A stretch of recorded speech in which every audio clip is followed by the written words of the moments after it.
Hello, Tamara Green here for A Course in Miracles lesson number 70. Okay, we're going to release shoulder tension. So I'm going to back up a little bit. The arms start about where the armpits are, and then we throw down as if we're throwing down mud. We're going to do it 30 times, nice and fast. 1, 2, 3, 4, 5, 6, 7, 8, 9, 10. Bouncing your knees. 2, 3, 4, 5, 6, 7, 8, 9, 20. 2, 3, 4, 5, 6, 7, 8, 9, 30. And I'm kind of kicking my feet too and releasing all the energy that came to the surface. Okay, A Course in Miracles lesson number 70. My salvation comes from me. Let me catch my breath. All temptation is nothing more than some form of the basic temptation not to believe the idea for today. Salvation seems to come from anywhere except from you. So too does the source of guilt. You see neither guilt nor salvation as in your own mind and nowhere else. When you realize that all guilt is solely an invention of your mind, you also realize that guilt and salvation must be in the same place. In understanding this, you are saved. The seeming cost of accepting today's idea is this. It means that nothing outside of yourself can save you. Nothing outside of yourself can give you peace. But it also means that nothing outside of yourself can hurt you or disturb your peace or upset you in any way. Today's idea places you in charge of the universe, where you belong because of what you are. This is not a role that can be partially accepted, and you must surely begin to see that accepting it is salvation. It may not, however, be clear to you why the recognition that guilt is in your own mind entails the realization that salvation is there as well. God would not have put the remedy for the sickness where it cannot help.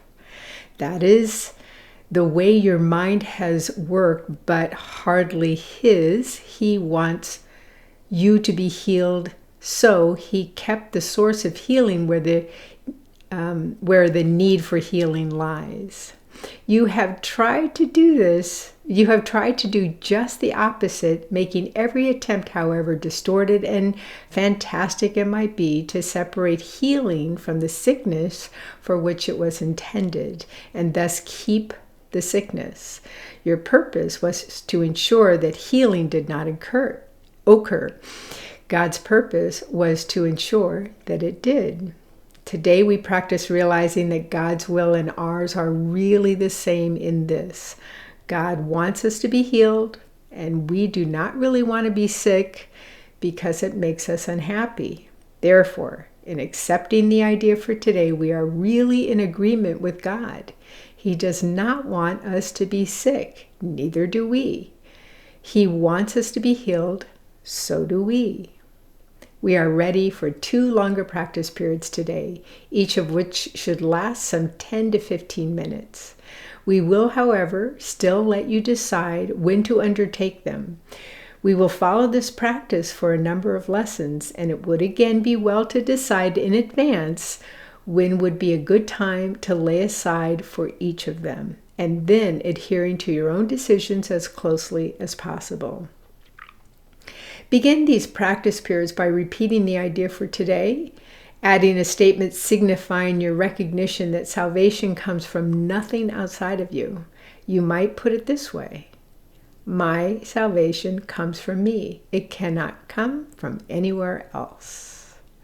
Then devote a few minutes with your eyes closed to reviewing some of the external places where you have looked for salvation in the past, in other people, in possessions, in various situations and events, and in self-concepts that you sought to make real. Recognize that it is not there and tell yourself, my salvation cannot come from any of these things. My salvation comes from me and only from me. Now we will try again to reach the light in you, which is where your salvation is. You cannot find it in the clouds that surround the light, and it is in them you have been looking for it. It is not there. It is past the clouds and in the light beyond. Remember that you will have to go through the clouds before you can reach the light. But remember also that you have never found anything in the cloud patterns you imagined that endured or that you wanted.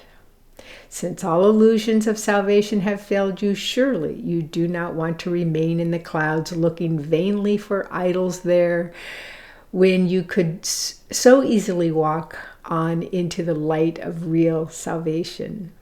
Try to pass the clouds by whatever means appeals to you. If it helps you, think of me holding your hand and leading you, and I assure you this will be no idle fantasy.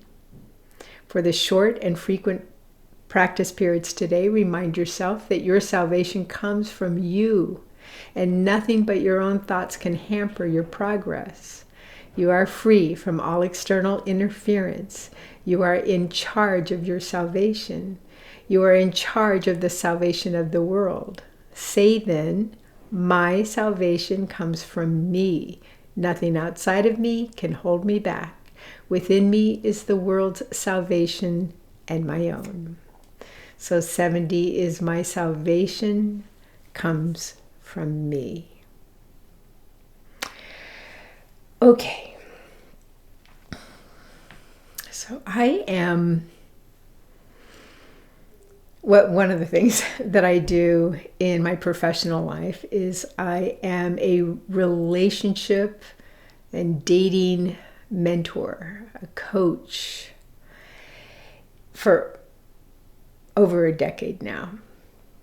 And one day, I'll never forget it because I was kind of perplexed. So why do some of my clients that I'm coaching have a true amount of success in a loving relationship, whether they started off in a couple and they needed help in the relationship or single and they found their soulmate or their beloved? Why are some really successful? And why do others really struggle? And maybe they're just not having a lot of success. So I pulled out, literally, it was over 100 files. I know for a fact it was like 150, 170 files. And I read meticulously through the little notes that I would write during session calls. And I found a pattern for the ones that were successful. And it was basically three things. One was that they had devoted themselves to a spiritual practice, which I always highly recommend to my clients right when we get started. Some kind of spiritual practice. A Course in Miracles is a wonderful spiritual practice. So is body movement, like yoga, especially if meditation is part of that, that routine that you do. Maybe it's nature walks. Maybe it's even painting or some kind of hobby that you get completely engrossed in and very present as you're in that creative process. And then maybe it's even if you are religious in any way, you kind of redevote yourself to church or God, but some kind of spiritual practice of some sort.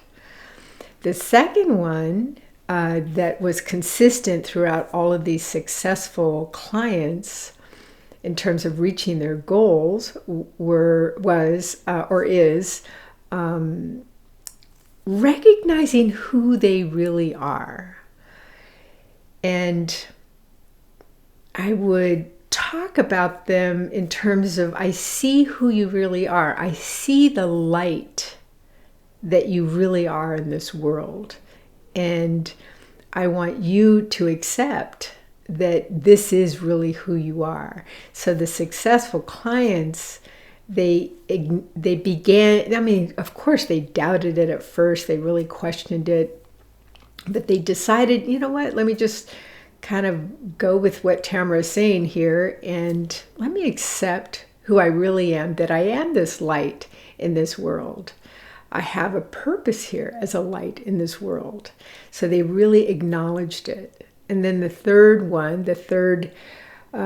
practice that they were doing was they were envisioning the very goal that they had in mind, whether it was a healthier relationship with their current significant other or bringing love into their life, but not just with a couple of things in there about envisioning, not just envisioning it, but not questioning that it was completely possible. Completely possible.